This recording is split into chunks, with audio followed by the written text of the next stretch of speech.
Hi, നമ്മൾ food safety standard authority of ഇന്ത്യയുടെ licence എടുക്കുന്നതുമായി ബന്ധപ്പെട്ട് മുമ്പൊരു വീഡിയോ ചെയ്തിരുന്നു. ഇപ്പോൾ ഇതിനിടയിൽ ഗവൺമെൻറ് ഡിപ്പാർട്ട്മെൻറ്റിൻ്റെ ഭാഗത്ത് നിന്ന് തന്നെ അത് നിയമങ്ങളൊന്നും കൃത്യമായിട്ട് ഫോളോ ചെയ്യുന്നില്ലെങ്കിൽ പെനാൽറ്റിയൊക്കെ ചുമത്തും, 50,000 രൂപ വരെ പെനാൽറ്റിയും തടവൊക്കെ ചുമത്തും എന്നൊക്കെ പറഞ്ഞ് അതിൻ്റെ നോട്ടിഫിക്കേഷൻ വന്നിട്ടുണ്ടായിരുന്നു.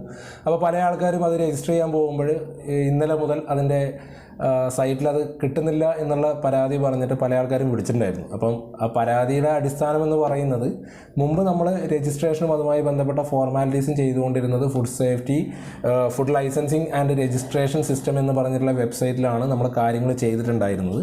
അപ്പോൾ അതിൻ്റെ അപ്ഗ്രേഡേഷനുമായിട്ട് ബന്ധപ്പെട്ടിട്ട് അതിൻ്റെ പേരും കാര്യങ്ങളൊക്കെ മാറ്റി ഓൾ ഇന്ത്യ ലെവലിൽ ഒരു സ്റ്റാൻഡേർഡൈസേഷനും കൂടി കൊണ്ടുവരുന്നതിൻ്റെ ഭാഗമായിട്ട് സിസ്റ്റം അപ്ഡേറ്റ് ചെയ്യാണ്.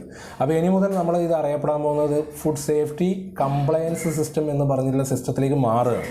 അപ്പോൾ അതിൻ്റെ ഭാഗമായിട്ട് താൽക്കാലികമായിട്ട് പഴയ കാര്യങ്ങളൊക്കെ പുതിയ സിസ്റ്റത്തിലേക്ക് മെർജ് ചെയ്യുന്നതിൻ്റെ ഭാഗമായി ഒരു കുറച്ച് ദിവസങ്ങളിലേക്ക് ഈ ഓൺലൈൻ രജിസ്ട്രേഷനും കാര്യങ്ങളൊക്കെ റദ്ദ് ചെയ്തിരിക്കുകയാണ്. അതിൻ്റെ പബ്ലിക് നോട്ടീസിൻ്റെ കോപ്പിയാണ് ഞാനിവിടെ മെൻഷൻ ചെയ്യുന്നത്. പിന്നെ നിയമത്തെക്കുറിച്ച് കൂടുതൽ അറിയണമെന്ന് ആഗ്രഹമുള്ള ആൾക്കാർ ഇതിൻ്റെ താഴെ ഞാനതിൻ്റെ യൂട്യൂബ് ലിങ്ക് ഇതിൻ്റെ കമൻറ്റ് ബോക്സിൽ കൊടുക്കുന്നുണ്ട്. നിങ്ങളത് കാണുക, കാര്യങ്ങൾ മനസ്സിലാക്കുക, ഭാവിയിൽ വരാൻ പോകുന്ന നിയമ നടപടികളിൽ നിന്ന് മുൻകൂട്ടി എന്ത് ചെയ്യുക, കാര്യങ്ങൾ മനസ്സിലാക്കി മാറി നിൽക്കുക. എല്ലാവർക്കും നല്ല ആശംസകൾ നേരുന്നു. Anyway, thank you.